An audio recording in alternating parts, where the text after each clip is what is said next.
First, bullying is unwanted and aggressive. This is not play or play fighting.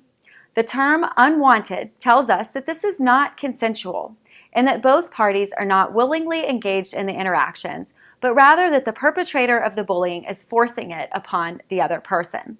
So if you're trying to figure out if some behavior might be a case of bullying, one question you can consider is, could the victim stop this just by saying no?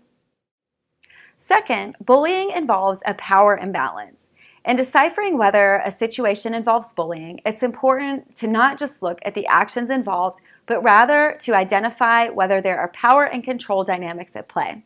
Similar to other forms of interpersonal abuse, bullying involves the perpetrator using the bullying tactics to gain or maintain power and control over the victim.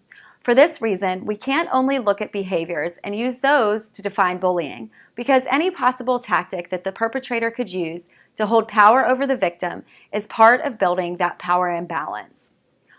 One important note about power imbalances in bullying is that we need to consider pre-existing power imbalances that may exist and grant perpetrators inherent status, privilege, and status in a social system. With children and teens, some of the factors that can create pre-existing power imbalances include social status, popularity, disabilities, economic status, academic achievement, or racial and ethnic background differences. Young people who hold less pre-existing privilege in their social system may be especially vulnerable to bullying.